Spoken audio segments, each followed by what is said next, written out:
Hola, buenas noches, ¿cómo están? Muy bienvenidas y bienvenidos a este segundo capítulo de Conversaciones desde la Reina. Como dijimos el miércoles pasado, queremos que esto sea un encuentro de reflexión, de conversación con actores claves, con personas destacadas en distintas áreas del quehacer social, cultural, político, etcétera. La idea es que podamos conversar, nutrirnos de su experiencia, de su pensamiento. Y en esta conversación también les recuerdo que pueden ir haciendo sus preguntas y comentarios que vamos a ir tomando durante la conversación. Hoy día tenemos un gran invitado. Él es Michel Deleuze. Todos lo conocen, yo creo. Hola. Hola, Michel. Él es un consultor especialista en gestión de crisis, especialista en la preparación de las comunidades y fortalecimiento de las capacidades locales. Es consultor en países, en Chile, pero también en Latinoamérica, en distintos países. Asesora a organismos públicos y privados. Hasta hace muy poco estaba de asesor en el Banco Interamericano de Desarrollo en Washington y llegó de vuelta hace poco a Chile, hace 3 meses, en marzo, que está de vuelta acá. También tenemos que decir que en La Reina tenemos el privilegio que hace unos años trabajó con nosotros, así que es un gran conocedor de nuestra comuna. Bienvenido, Michel, un gusto tenerte en estas conversaciones desde La Reina. ¿Cómo estás? Muchas gracias, Sara. Encantado nuevamente de estar contigo. Muchas gracias por la invitación. En un momento que es difícil, como decías tú, llegué no hace mucho tiempo y llegué justo el día antes de que se confirmara el primer caso de coronavirus en Chile y por lo tanto han sido meses intensos, pero bueno, estamos aquí viviendo un momento difícil del cual hoy día vamos a conversar y ojalá que pueda de una u otra manera podamos ilustrar a quienes nos ven, nos escuchan y también responder algunas preguntas que me imagino que hoy día también existen y que vayan desde las más simples hasta las más complejas, porque la verdad es que aquí toda pregunta y toda duda es fundamental para ir construyendo, ¿cierto?, esa calma que necesitamos dentro de un escenario que es sumamente complejo.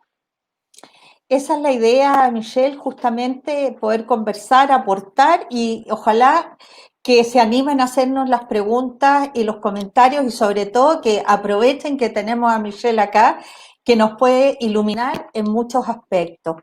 Pero partamos de lleno, estaba mirando cifras, estamos ya prácticamente casi en 5.000 contagios en el último día, 4.700 y tanto. El número de fallecidos ha aumentado enormemente y estamos también en 3.700 y tanto, empinándonos a los 4.000. O sea, es una verdadera emergencia a estas alturas. Esta pandemia, estamos llegando a una verdadera emergencia. ¿Cómo lo ves tú? Bueno, la verdad es que yo te diría que hoy día nosotros solemos ver las catástrofes humanitarias como algo lejano, como algo que golpean a otros y que hablamos en tercera persona. Sin embargo, hoy día estamos frente a una catástrofe humanitaria que empieza a ver sus momentos más difíciles. Y digo empieza porque la verdad, aunque sea catastrófico lo que estamos viendo, porque cada vida importa, cosa que a mí me preocupa mucho porque creo que hemos entrado en una suerte de naturalización de esta emergencia donde ya hoy día 150 personas fallecidas, 200 personas o 220 en el día pareciera que no nos remecen. Y la verdad es que incluso lo que viene en los próximos días es aún peor. Y no estoy hablando del tema económico, porque la verdad es que de mi punto de vista, y en general desde el punto de vista de los sistemas modernos de emergencia, el tema económico no es un tema que entra en la balanza de vida o economía, sino que derechamente en los sistemas modernos, como lo hemos visto en el caso de Nueva Zelanda, se establece que la primera prioridad es proteger y salvar vidas. La economía obviamente es importante, pero la economía se recupera. Una vida, una persona fallecida no se recupera. Por lo tanto, estamos, para decirlo con todas sus letras, estamos frente efectivamente a una catástrofe humanitaria que tiene muchísimos componentes.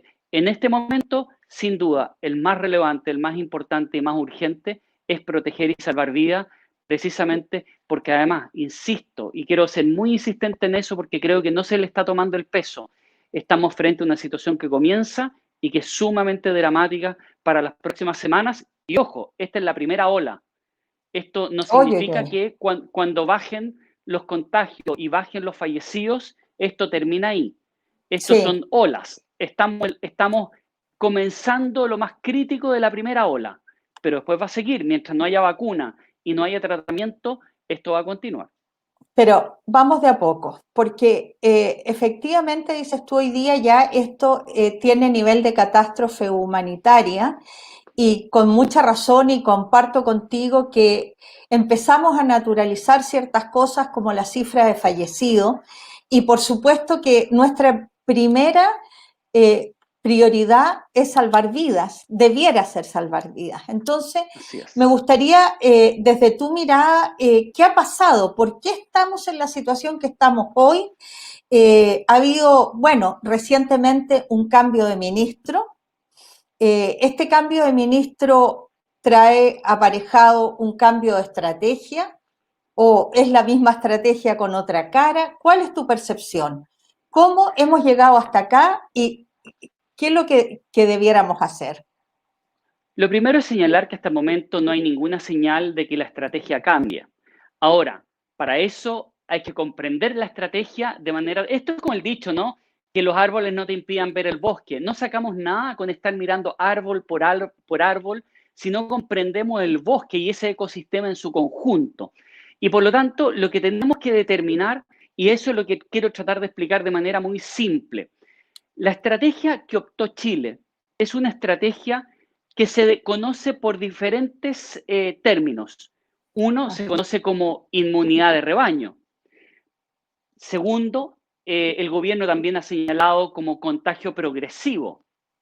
Y en tercer lugar, tiene que ver con también una inmunidad colectiva. Son los tres términos que de una u otra manera uno escucha y que puede incluso googlear y se va a encontrar con esa información.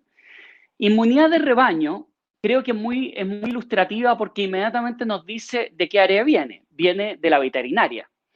Es decir, como lo ha señalado la misma OMS, desde cierto nivel, además la ha tratado como cruel, porque en definitiva viene respecto de la crueldad que existe, comprender que lo que prima es un rebaño y lo que se sacrifica es una serie y se está dispuesto a sacrificar a una serie de individuos.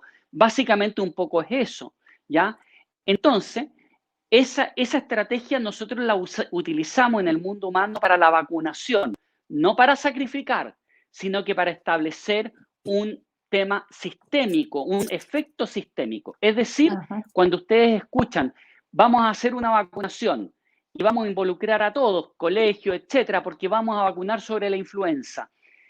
Detrás de esa vacunación hay un número que implica que tú logras una cierta inmunidad sistémica. Es decir, te dicen para Colectiva. que sea colectiva, exacto. Pero Ajá. eso es para la vacunación. Eso asume, por ejemplo, que si yo dijera que el indicador de éxito son 80%, significa que la inmunidad colectiva se logra ahí. Por lo tanto, si yo voy a un colegio, lo más probable entonces es que de cada 10 niños que hayan, 8 se hayan vacunado y la probabilidad entonces de que yo tenga personas inmunizadas a mi alrededor es muy alta, aunque yo no me haya vacunado. Ese es Ajá. el principio que hay, pero es para vacunación. Ok. ¿Cómo se ha aplicado? ¿Cómo se ha aplicado en Chile? ¿Cómo se está aplicando en Suecia? ¿Cómo se aplicó en Reino Unido? Pero en Reino Unido, a raíz de los resultados catastróficos, se cambió, a partir además de una polémica científica y académica muy fuerte y política, implica que se traspasó una estrategia que la misma OMS ha calificado como cruel e irresponsable para enfrentar una pandemia que tiene que ver con lo siguiente. Es buscar que las personas se contagien. Por eso yo te decía, uno de los términos ocupados es contagio progresivo. Sí, Esta estrategia no busca que la gente no se contagie, busca que se contagie. Por lo tanto, esta búsqueda de contagio asume ciertas premisas. La primera es que si tú te contagias y superas la enfermedad, vas a generar anticuerpos, pero que esos anticuerpos son lo suficiente como para evitar que tú te reinfectes y que además esa reinfección de la cual quedas protegida, esa protección dure un cierto tiempo. Es decir, si tú lograras los anticuerpos, pero esa inmunidad dura un mes, la verdad es que no sirve para nada. Entonces, el tema, además, es que entonces tiene dos elementos muy importantes. Uno, que tú estás dispuesto a que un porcentaje de tu población se muera. Porque efectivamente, al no haber tratamiento y al no haber medicamento o al no haber vacuna, tú tienes que asumir que un porcentaje de tu población se va a morir. ya. Es como En segundo lugar, el universo que llevas al sacrificio para lograr eso. exactamente, ese es uno de los elementos que la OMS ha criticado muy fuerte respecto a esta Sí, de la aplicación de esta estrategia. En segundo lugar, significa que debemos tener claro de que a la fecha, al día de hoy, esos supuestos que yo te decía respecto de inmunidad, no hay claridad. No hay claridad de cuánta inmunidad se genera, no hay claridad de si esa inmunidad permanece en el tiempo. Por lo tanto, los dos supuestos que yo te daba, independiente que pudiéramos estar éticamente de acuerdo, cosa que yo éticamente no estoy de acuerdo, pero si estuviéramos de acuerdo éticamente, ajá, técnicamente, hoy día no se sabe si los anticuerpos son capaces de evitar reinfección y si esa cantidad de anticuerpos permanece en el tiempo para inmunizarte por un tiempo prolongado. ok. Ahora, hay un elemento, entonces, tenemos entonces ahí un elemento que es sanitario, pero Sí, esto venía de pero la déjame veterinaria. interrumpirte ¿Mm? un poco. Entonces, esta es una estrategia que ha llevado Chile que tiene que Sí, ver con esta inmunidad de rebaño o contagio de rebaño, que la han ocupado algunos países que no les ha ido bien. O el sea, resultado ha sido que además exactamente el la mismo que el OMS nuestro. no la ha recomendado. Exacto. Tampoco tengo la impresión de que el gobierno ha sido claro en decir que esta ha sido la estrategia. Por lo menos no la he escuchado así tan claramente. No sé, a lo mejor, No, mira, a ver, durante el mes de abril el gobierno señaló que aquí había, y lo pueden googlear, van a buscar administrar el contagio, generar un contagio progresivo. A mí lo que siempre me llamó la atención desde que llegué a Chile es que nadie cuestionó la estrategia, más aún, ni siquiera cuestionarla, nadie pidió la estrategia. Estamos hablando de una política pública, por lo sí, tanto, más aún, en una política pública que tiene que ver con la vida de las personas, con lo esencial, ¿cierto? Sin embargo, nadie la pidió, pero no hemos empezado como a remecer respecto del tema del daño. Debo decirte que yo el mes de abril me sentí bastante en el desierto, porque me pasaba que criticaba, que trataba de hablar de este tipo de inmunidad, trataba de hacer presente el tema de la sí. estrategia, y la verdad es que no había mayor cuestionamiento. Y Habían estoy solo hablando de, paredes, nadie escuchaba. bueno, Si te pasó a ti, le sí, pasó al colegio médico, ahí es que a mucho. sí, sí, Creo que hay preguntas de las personas que nos están escuchando. No sé si podemos ir matizando con sí, preguntas, claro, vamos. Michelle, porque veo por acá, me voy a tener que poner anteojos porque pregunta, dice, ¿se cometió un error en subestimar una pandemia con un virus que no se conocía y tomar en cuenta cuarentenas parciales y solo preocuparse de la infraestructura del sistema de salud? La verdad es que no No se sé si se subestimó. entiende. Sí, sí, se entiende muy bien. La verdad es que de mi punto de vista no se subestimó. Aquí hubo una decisión bajo Ok. un convencimiento que tenía que ver con la inmunidad de rebaño, que contempla, ya hablamos del tema sanitario, pero no nos olvidemos, dijimos que la inmunidad de rebaño viene, y es parte de la crítica de la OMS, viene del mundo de la veterinaria, del mundo productivo de la veterinaria. Ya con esto te doy una luz, decir que aquí hay dos cosas y dos pilares en esta estrategia.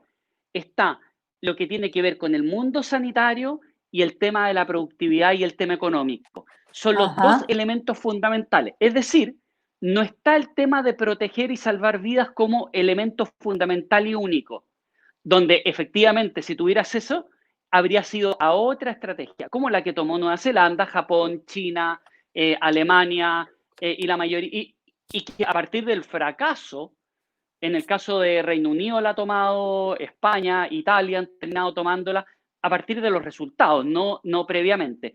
Entonces, yo creo que no se subestimó.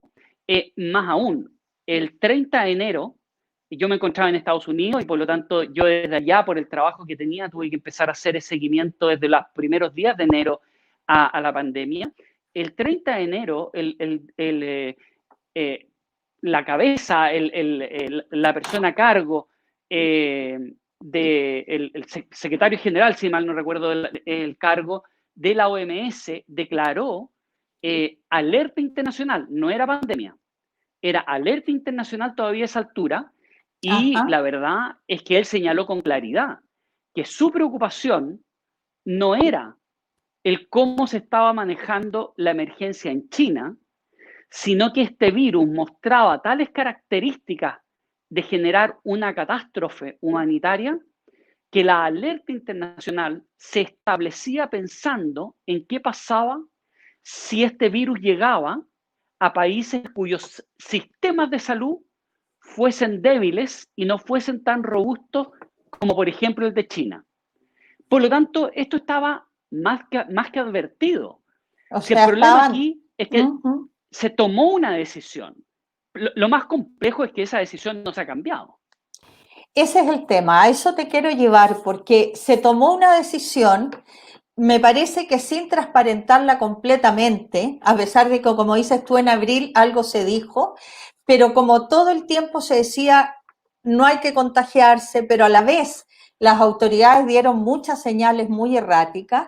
Hoy día estamos en una situación en que ha crecido exponencialmente el contagio, también los fallecidos, y como decías al inicio, esto no es, viene mucho más fuerte, vienen peak mucho más importante. La pregunta es, ¿qué se puede a estas alturas revertir? ¿Es posible cambiar de estrategia? Eh, ¿cuál, es la, ¿Cuál es una estrategia que a estas alturas pueda realmente servir? Por ahí vamos, porque hay hartas preguntas también Sí, de quienes nos están siguiendo en esta transmisión.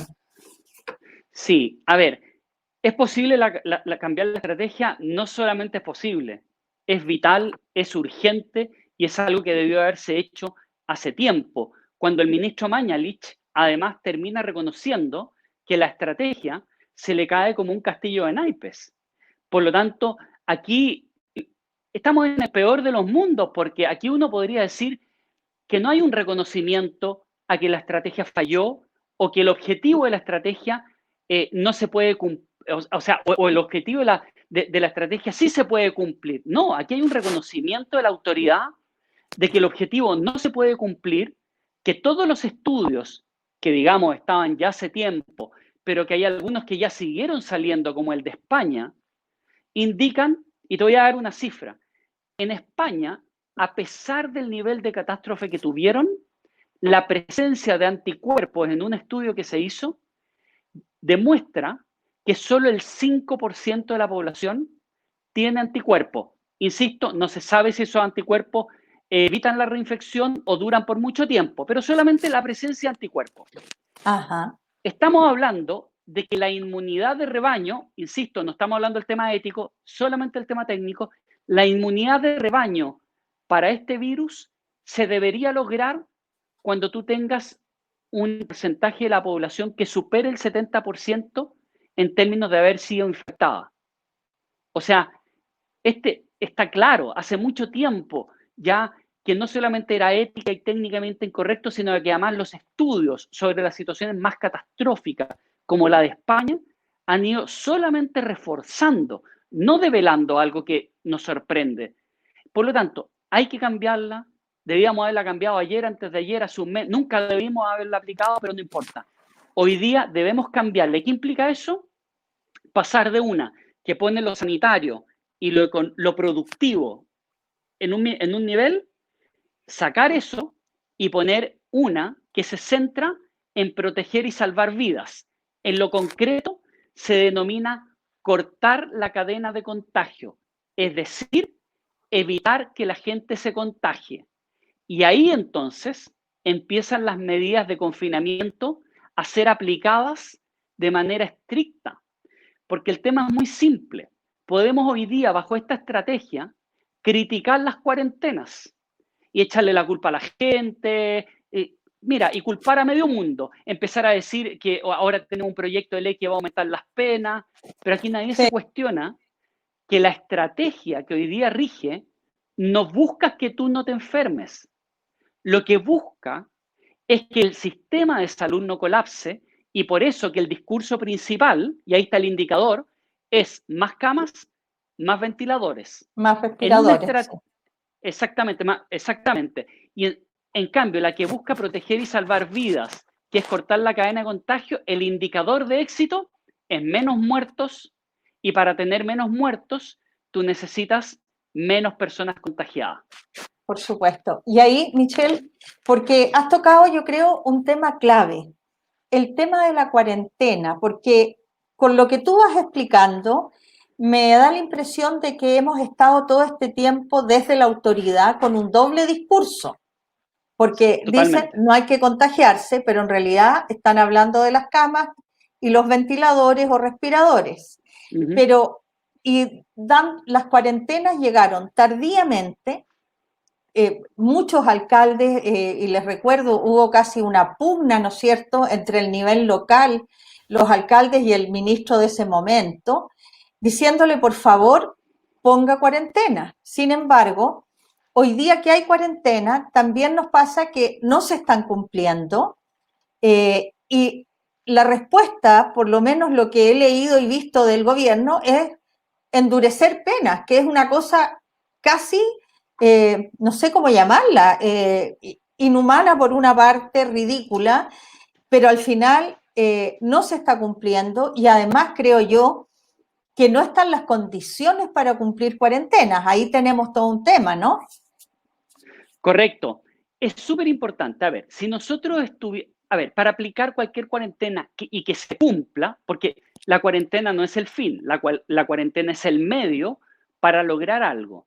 En la estrategia actual es reducir la movilidad, pero no 100%, porque lo que yo quiero es que haya contagio progresivo.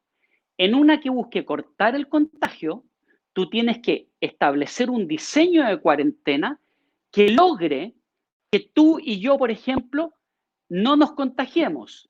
Y por lo tanto, eso implica que el distanciamiento físico debe ser real y total. Y por lo tanto, cuando hablo de total, no implica solamente un grupo de personas, sino que implica que la mayor cantidad de gente. Y por lo tanto, detrás de ese diseño implica cumplir ese objetivo.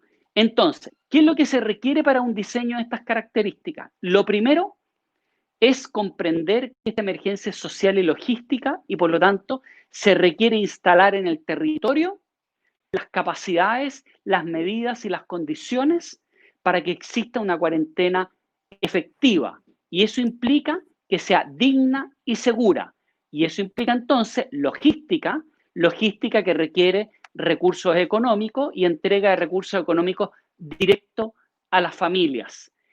Cuando tú ya tienes asegurado ese confinamiento, tú ya puedes incluso decir, bueno, cuando yo tome la medida de confinamiento, debo asumir que la mayoría de mi población la va a acatar, porque no tiene esa disyuntiva entre salud o sustento, que es una Exacto. que tiene que además es una garantía que tiene que establecer el Estado, porque el Estado está restringiendo tu derecho a moverte.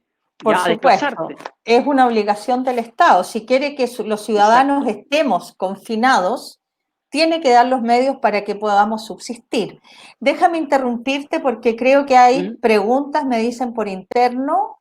Sí, dice Carolina, ¿qué podemos hacer desde nuestras comunas y grupos sociales, nuestras comunidades, para que esto cambie? Bueno, la pregunta del millón, pero ¿qué se puede hacer desde el nivel local y desde cada comunidad en el fondo? Bueno, lo primero, hay un tema que tiene que ver con el autocuidado, es decir, partir desde uno y después ir escalando hacia la familia, hacia los vecinos, hacia la comunidad del edificio, y eso tiene que ver con que aquí lo que deberíamos hacer es ver cómo nos ayudamos a otros, por ejemplo, desde el punto de vista logístico, desde el punto de vista... Hay muchas personas que han perdido su trabajo, que no tienen recursos. Hoy día, por ejemplo, en un edificio, esa persona debería tener el espacio de acogida y de conversación para poder decir que tiene un problema de recursos económicos. El adulto mayor, por ejemplo, si nosotros queremos restringir y yo le doy dinero a todos, pero ojo, que yo igual no quiero que el adulto mayor o la persona que tiene una patología base vaya con ese dinero a comprar.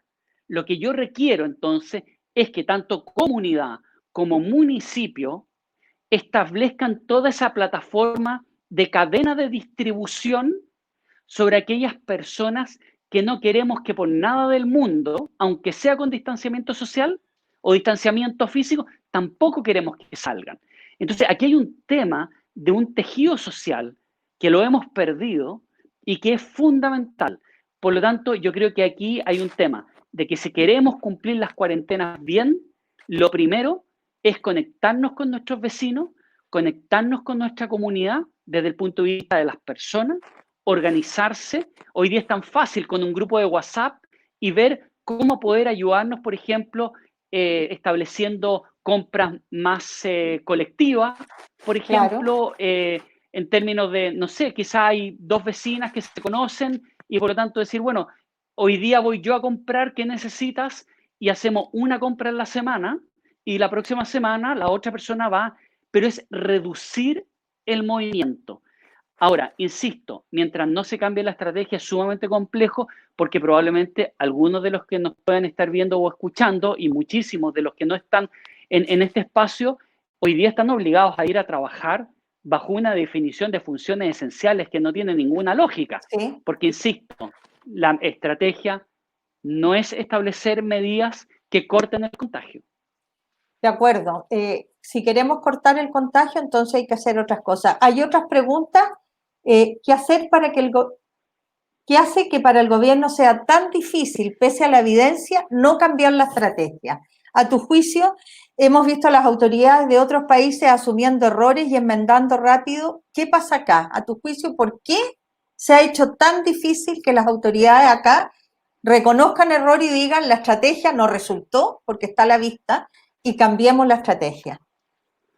Bueno, yo creo que hay un tema que tiene que ver con un poco seguir quizás lo que ha hecho Suecia y lo que dijo Bloomberg el día de ayer. Bloomberg establece un artículo muy duro hacia Chile, donde señala que Chile básicamente lo que hizo fue establecer una estrategia pensando que era un país rico y en el camino se dio cuenta que tenía muchos pobres.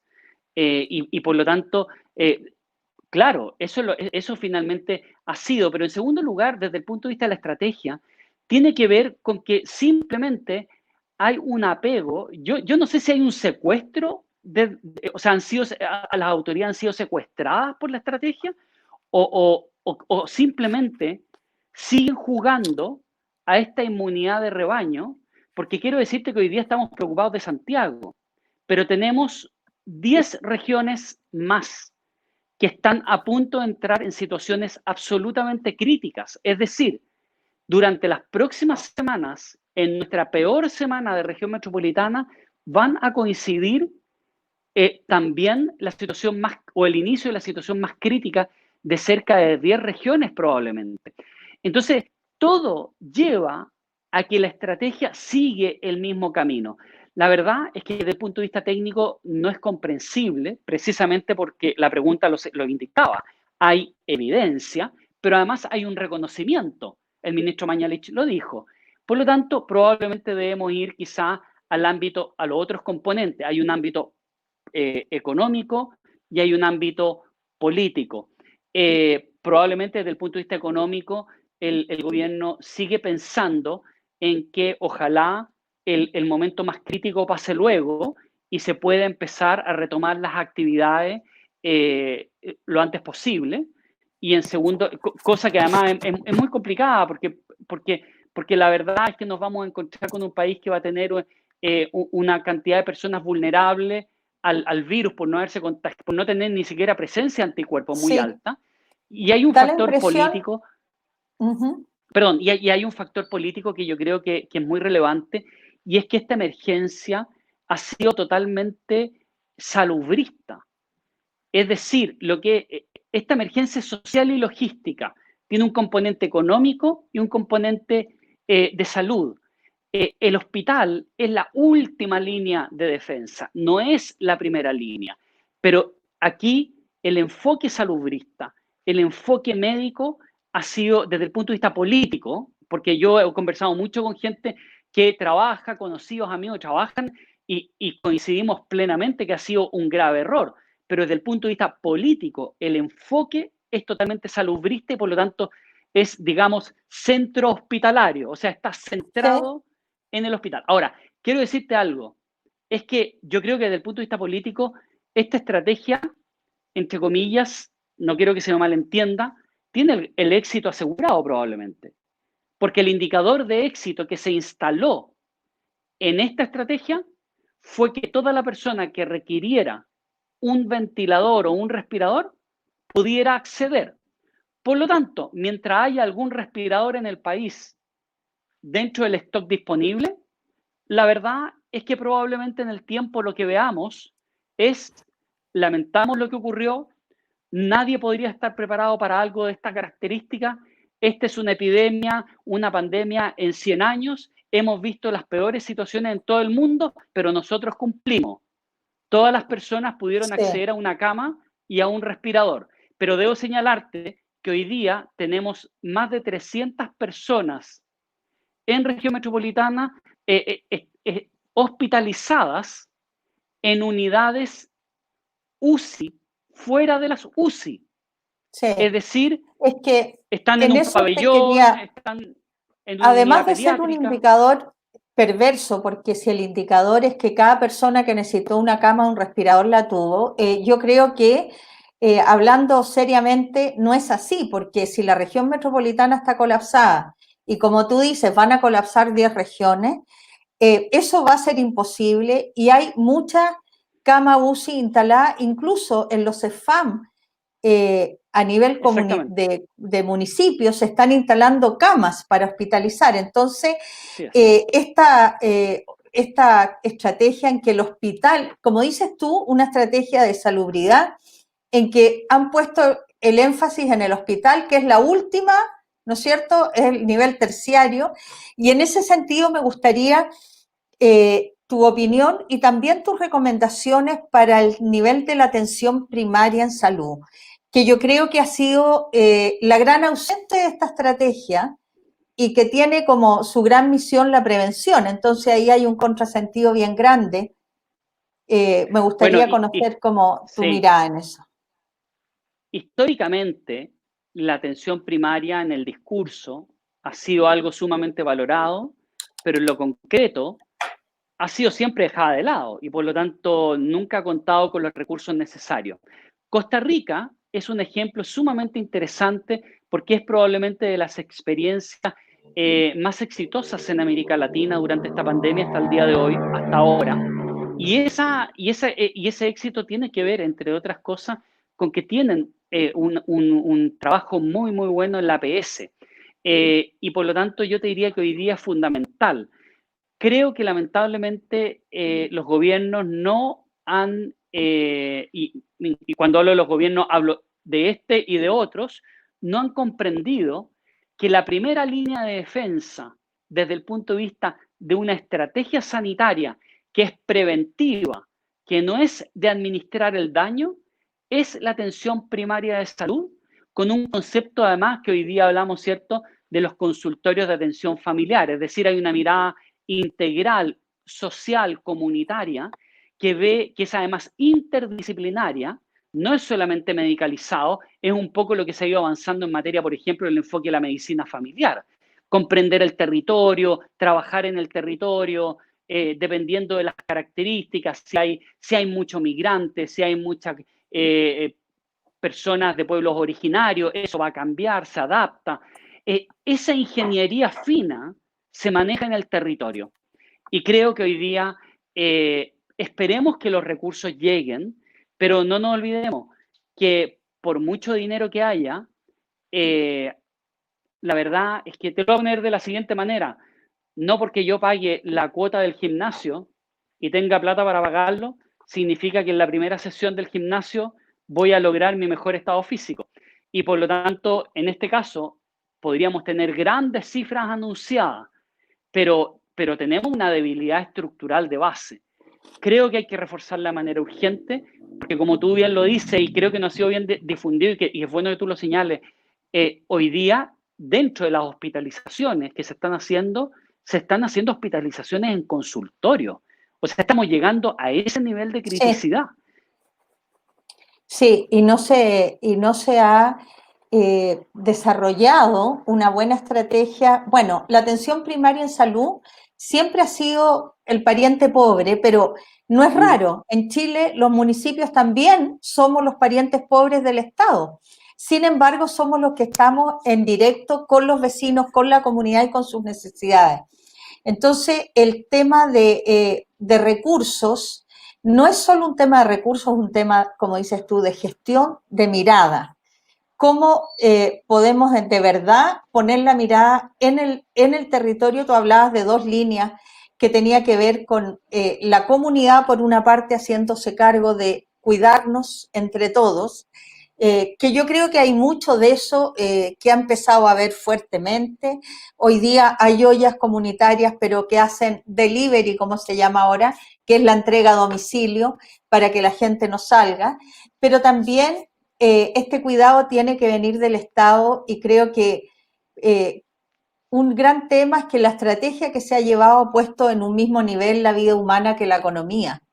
Y yo creo que cuando estamos en una emergencia de estas características, sobre la vida humana está sobre todo.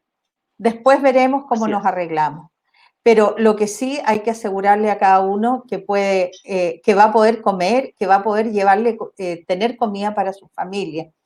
¿Qué crees tú que los municipios, porque mira, a mí me llama la atención, por ejemplo, que el gobierno ha entregado las famosas 2,5 millones de cajas, que han significado un esfuerzo logístico de recursos humanos y financieros a los municipios para poder entregarlos. Porque no es cómo entregas esa cantidad de cajas en un tiempo razonable, porque el hambre es hoy día. Entonces, ¿cómo visualizas tú cuál debiera ser la organización base en un municipio para enfrentar y para dar mejores respuestas, aunque tengamos de paraguas esta estrategia tan mal enfocada? No sé si eso es posible planteárselo. Sí. No, yo creo que sí. Yo creo que lo que hay que hacer es claramente, primero vamos al núcleo más masivo. En el núcleo más masivo, aquí lo que se requiere no son cajas, porque como tú bien lo señalas, requiere, a ver, el gobierno llegó a un momento que por no instalar las medidas sociales, se vio obligado para mitigar un estallido social que estaba ya naciendo producto de la medida restrictiva de en cuarentenar el Gran Santiago, hace este anuncio, pero más aún, tanto no estaba preparado que se demoraron una semana en tener la logística lista. De ahí entregársela a los municipios y los municipios asumir un desgaste operativo y también financiero altísimo, con un riesgo además de propagación, porque finalmente, de hecho, tú tienes personal que ha terminado contagiado o pueden terminar contagiando a un vecino. Entonces, desde hoy día, si pudiésemos resetear el sistema en lo grueso, lo que se requiere es que las personas tengan dinero. Es decir, es la vía más rápida. Ahora, hay que desburocratizar, pero lo ideal es que la gente pueda tener suficiente dinero para tener una cuarentena que yo te diría debería ser probablemente de 3 semanas, efectiva, digo. Entonces, Ajá, ya esa es una medida social que se instala, que probablemente no le corresponde al municipio. De manera tal de que el municipio se concentre en todo lo que son necesidades especiales. Es decir, el adulto mayor que tiene que ir a buscar su medicamento al consultorio. ¿Sabe, señor? Con un buen call center, atención directa, contención social, no solamente atención médica, contención social. Señor, ¿sabe qué? No se preocupe, no se mueva de su casa, vamos a ir a llevarle el medicamento a su casa. Ese adulto mayor necesita comida, ok, le llevamos comida, pero además le llevamos comida acorde a que esa persona es diabética, por ejemplo, o es por- hipertensa, o tiene una sí, enfermedad determinada. Entonces, esa ingeniería fina es súper importante porque estás a la persona que tiene más riesgo, tú estás dándole todo el apoyo del Estado y ahí viene entonces el tema solidario. Yo, la masa, por ejemplo, lo que hago es actuar solidariamente y ser responsable porque tengo la posibilidad de actuar con autocuidado para darle el espacio a mi administración local, que es el municipio, para que haga esa ingeniería fina. Otro tema que es importante tiene que ver con personas positivas. Una persona en una casa de 5, 6, 7, sabemos que la realidad, sobre todo en la reina, además, yo creo que una de las características de la reina es bastante diversa en ese sentido, pero sí, imagínate una casa con 5 o 6 personas y tienes una persona contagiada, la verdad es que el resto de esas personas no pueden salir, tienen que guardar cuarentena, pero así claro, les es. puede llegar un bono, les puede llegar dinero y ¿qué van a hacer? Tienen que salir. Entonces, el municipio lo que debería armar es un centro de operaciones de emergencia que tenga conectividad para además esta trazabilidad que se ha hablado, de buscar los contagios. Yo Sí, hablaría de una trazabilidad social, es decir, buscar a todos aquellos que necesitan ayuda social y que nosotros además queremos que no salgan a la calle. Y por lo tanto, en esa casa que es positiva, yo lo que hago es que también, primero, te voy a poner quiero ir súper a lo práctico. Teléfono, sé que en la casa de Sara Campo, Sara está contagiada. ajá, Hola Sara, ¿cómo, en la mañana? Sara, ¿cómo estás? Cuéntame, y con una lista de chequeo, ¿cómo te has sentido? No, es que me duele la cabeza, ya, listo. Tu temperatura, esto, has tenido estos otros síntomas, listo, perfecto. Sara Campos en la noche, Sara, ¿cómo estás? Pero Sara Campos a mediodía se sintió muy mal. Sara Campos sabe a qué número llamar, que es de su comuna, y por lo tanto, lo que ocurre es que ahí habrá alguien que es ese médico que eventualmente podría estar atendiendo en un consultorio, pero que en un call center simple para una comuna podría estar atendiendo o haciendo este triage por decenas de personas y haciendo un seguimiento y esa trazabilidad, pero además es una trazabilidad con servicio, ¿te fijas? sí, Y por claro. lo tanto, si Sara Campos se siente mal y hay que llevarla al consultorio, bueno, porque primero va a necesitar un poco de oxígeno, no más que eso quizá. Entonces lo que vamos a hacer es que le vamos a mandar un vehículo con todas las medidas de seguridad, había y por haber, y la vamos a ir a buscar a la casa. Eso para un municipio no es tan difícil, pero necesita recurso económico. Y ese es deber del nivel central. Necesita recursos, necesita gestión. Fíjate que hasta hace muy poco la Seremi no informaba cuáles eran los casos COVID en la comuna. Por lo tanto, el municipio, porque se ha hecho un esfuerzo importante en La Reina, pero el municipio solo podía hacer seguimiento a los casos detectados en su CEFAM. Y en La Sí. Reina, del total de COVID, que son como 1.100 acumulados, hoy día hay 164, pero del total, solo el 40% ha sido detectado en el sistema público. Vamos a ir a, estamos súper entretenidos, pero hay muchas preguntas y hay muchos que quieren preguntar, así que perdonen que se me pasan las preguntas. A ver si quiero Eh, acá pregunta Ah, Pamela si cree, Michelle, que la hibernación sería una solución. ya. La hibernación no es un término técnico desde el punto de vista de gestión de emergencia, pero a mí me gustó mucho el término porque remeció. Y eso es sumamente importante en este momento por lo que conversamos al principio, ¿no? Había una suerte como de naturalización, de normalización de la situación. Espacio Público lanzó este término de la hibernación Sí, como forma de remecernos y decir, a ver, ustedes no se están dando cuenta de lo que está pasando.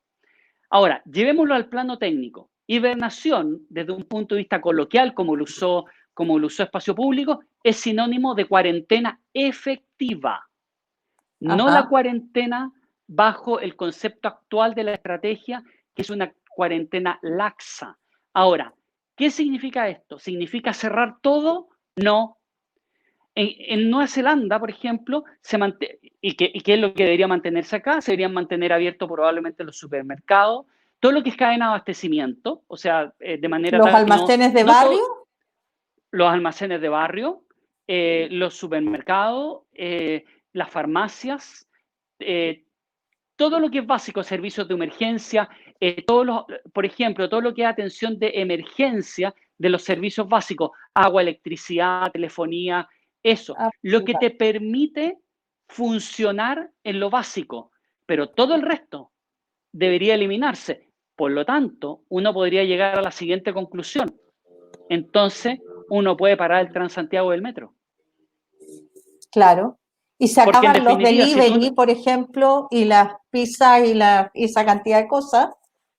Ok, y por lo tanto si tú lo piensas bien hoy día, el Transantiago y el metro, para lo único que se justifica es para que la gente se desplace por razones laborales. así es, así Porque de es, lo porque contrario, tú puedes hacer tu vida en tu comuna. claro, no, porque están tratando de mantener algunos trabajos, por supuesto que hay algunos de primera necesidad que no se pueden parar. Yo me imagino que el personal de los servicios básicos, etcétera. Pero claramente, lo que pasa es que yo creo que detrás de todo esto hay una mirada demasiado economicista, entonces es Sí. como cuarentena un poquito a media, sigamos funcionando igual. Y parece que eso nos está llevando a súper mal camino. ¿Hay más preguntas? Me dicen que hay muchas, así que, acá viene otra pregunta, estas son las del millón, pero van a tener que sacar la bola de cristal. ¿Cuál es el pronóstico para los próximos 3 meses? ¿Seguiremos en cuarentena? Desde tu mirada, tu visión, ¿qué crees tú que va a pasar, por lo menos en la región metropolitana? A ver, desde el punto de vista de lo que es si nosotros cambiáramos la estrategia hoy día, mágicamente, cosa que obviamente no va a ocurrir ni por voluntad política hoy día, ni tampoco un cambio es mágico.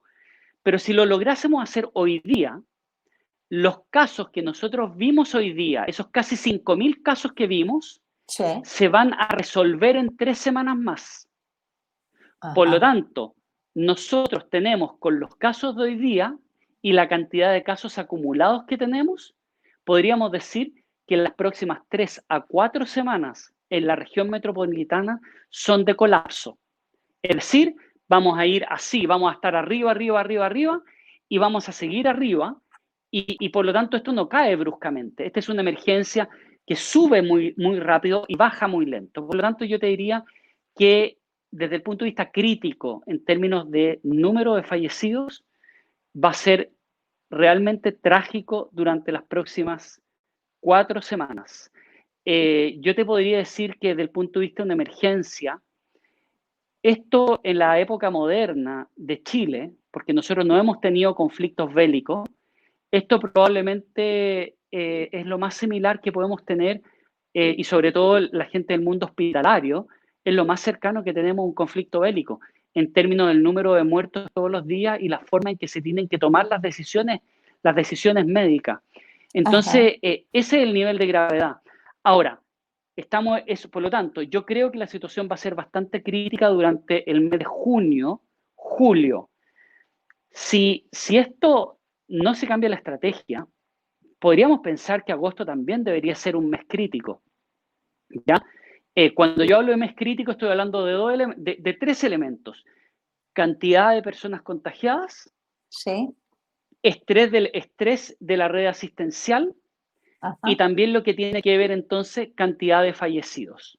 Eso podría ser crítico. Ahora, ¿cuál ha sido la experiencia internacional? La experiencia internacional es que en general, después de 1 o 2 semanas, habitualmente viene la segunda ola.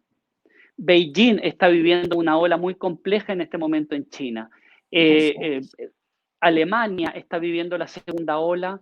Corea del Sur estuvo prácticamente 1 a 2 semanas, abrió progresivamente y ya tuvo que cerrar las clases nuevamente.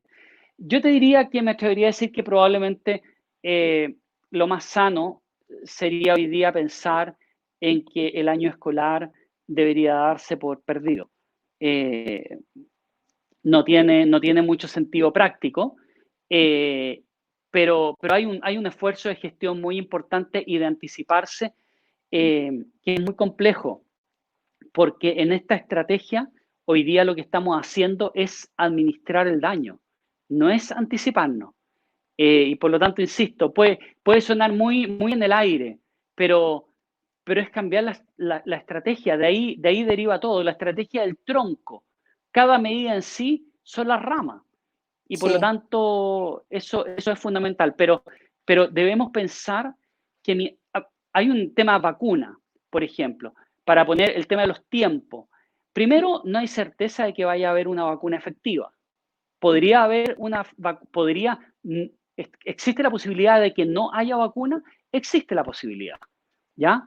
Y por lo tanto, estamos hablando de que si tuviésemos una vacuna, para que esa vacuna llegue a nuestros brazos, probablemente estaríamos hablando de que de manera optimista y realista podría ser perfectamente fines del próximo año. Por lo tanto, por lo tanto, vamos a convivir con este virus durante eh, un tiempo importante y eso requiere, por eso que requiere tanta anticipación, ¿no? Establecer medidas de gestión que nos permita ir adaptándonos para poder vivir con este virus de manera segura y lo que va a ocurrir es que vamos a entrar y salir de diferentes tipos de confinamiento. Por eso que es tan importante anticiparse y dejar esta estrategia que más bien busca administrar el daño como le llaman administrar el contagio. sin duda. O sea, creo que eres suficientemente claro en que la estrategia es como que la ola nos pasó por encima. Sin embargo, resulta muy difícil decir, bueno, es lo que hay. Yo creo que tenemos que hacer un esfuerzo desde las comunidades locales para hacer una cuarentena efectiva, eh, cueste lo que cueste a cada uno, reforzar solidaridad para que los vecinos Sí. que están en dificultades económicas puedan hacer esa cuarentena. Yo creo que ahí tenemos un gran tema. Es decir, si no lo hace la autoridad, tenemos que hacerlo, porque si no, la verdad que es bien desalentador lo que viene. Creo que me gustaría dejarte, hay muchas preguntas todavía y hay hartos comentarios, pero van a ser las 9. Hemos dicho que estas conversaciones Mm. desde la reina, la idea es que duren 1 hora más o menos, porque a pesar de que estamos todos en las casas, siempre hay mucho que hacer y seguramente eh, la gente tiene que comer en familia, en fin, muchas cosas, pero me gustaría, no sé si hay alguna pregunta más, una última pregunta, le preguntamos a nuestro director, sí, acá hay una pregunta que dicen para Michelle, dice, ¿tú crees que el procedimiento para acceder a la salud, como concurrir a las residencias sanitarias, ha sido bien comunicado? ¿Es gratis, por ejemplo? ¿Es una solución? Esa es una pregunta bien importante que la gente pregunta mucho de las residencias. La residencia sanitaria es un elemento fundamental. Lamentablemente sabemos que uno de los aspectos débiles de esta gestión ha sido precisamente la información. En emergencias, la información debe ser simple y de alcance masivo, porque efectivamente, no solamente porque debe llegar a la mayor cantidad de gente, sino porque el estrés que se genera en la base, en la comunidad en general, impide que tú seas capaz de procesar adecuadamente mensajes complejos. Por lo tanto, simple de alcance masivo, transparente y directo. Y eso ha sido una de las debilidades. Creo que efectivamente hasta el día de hoy hay mucha confusión con el tema de las residencias sanitarias, un elemento fundamental hoy día precisamente para poder garantizar un aislamiento que tiene que ser digno y seguro, desde personas en situación de calle, personas migrantes. De hecho, una de las medidas que se debería haber tomado y que todavía no se toma es haber entregado un permiso temporal humanitario a las personas migrantes que están indocumentadas, de manera tal de que puedan acceder a los beneficios y además pierdan el temor de concurrir, por ejemplo, a la atención primaria, por temor, en definitiva, a ser deportados. Por lo tanto, estamos hablando ahí de una serie de medidas de orden social y una de ellas es el tema de la comunicación, el tema de la información, que construye finalmente credibilidad y confianza, que sabemos que es un pilar fundamental en cualquier emergencia. Pero yo creo que ahí hay muchos desafíos y creo, tú lo señalabas, si el nivel central no lo hace, bueno, alguien más tiene que hacerlo. Y creo que hoy día necesitamos municipios empoderados, donde trabajen en conjunto. Aquí este no es un tema de qué partido se pertenece, aquí hay un solo partido y ese partido se llama Proteger y Salvar Vidas. Y aquí se necesitan alcaldes que sean capaces de convocar a sus concejales, armar un verdadero trabajo en equipo y ver cómo se pueden instalar parte importante de las medidas que nosotros hemos señalado sin reinventar la rueda. Este momento no es un momento para ser extremadamente creativo. Hay experiencia a nivel internacional, hay quienes ya van en la segunda ola, nosotros estamos empezando el pic o lo más importante de la primera ola. Entonces, pero si de por medio los liderazgos no son capaces de ponerse de acuerdo e incluso poner la voz de alerta, de ir pidiendo que se cambie la estrategia, la verdad es que esto es como un filtro. Si el filtro es amarillo, toda la luz que pase por ese filtro va a ser Sí. amarilla.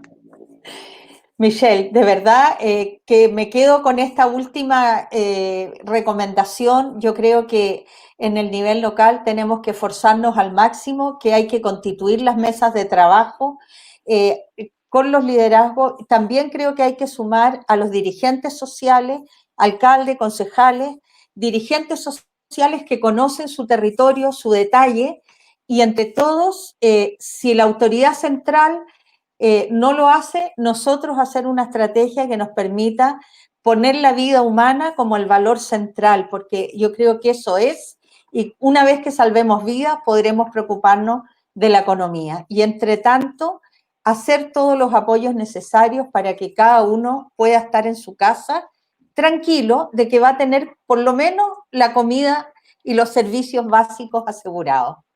Michelle, te quiero agradecer enormemente.